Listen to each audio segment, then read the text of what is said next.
Welcome to the magical adventure of Puss in Boots, the clever cat with shiny boots and a brave heart. Once upon a time, a poor young man received a strange gift, a cat, but not just any cat.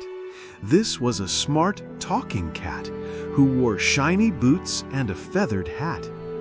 "Call me Puss in Boots," said the cat with a proud smile. Puss in Boots had a big idea.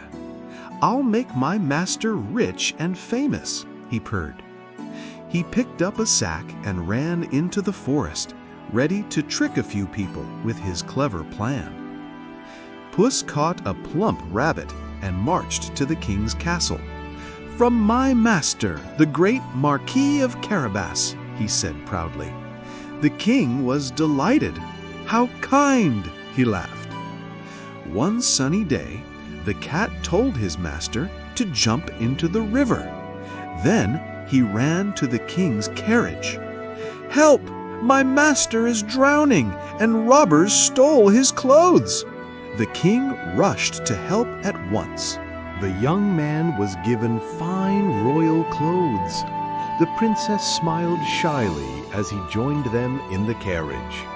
Puss followed ahead, ready to continue the trick with style. Puss ran ahead and told farmers, "If the king asks, say these fields belong to the Marquis of Carabas." When the king passed by, they all cheered, "These are the Marquis's lands!" The king was very impressed. Soon, Puss arrived at a big, spooky castle owned by a terrible ogre. He walked bravely inside and bowed. "Your castle is amazing," said Puss with a clever smile. The ogre growled, "I can change shape." With a roar, he turned into a giant lion. Puss pretended to be scared. "Wow! But I bet you can't turn into something tiny."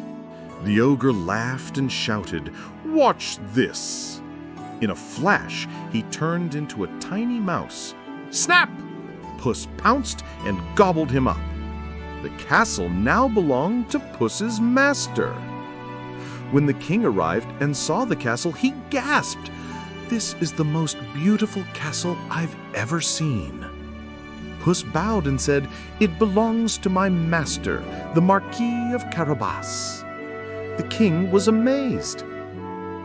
The king stepped from his carriage and looked around in wonder. The princess waved at the young man.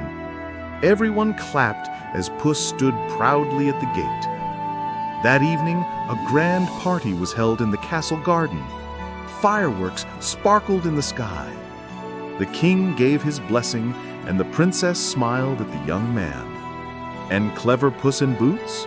He danced happily, his tail swishing with joy. They all lived happily ever after.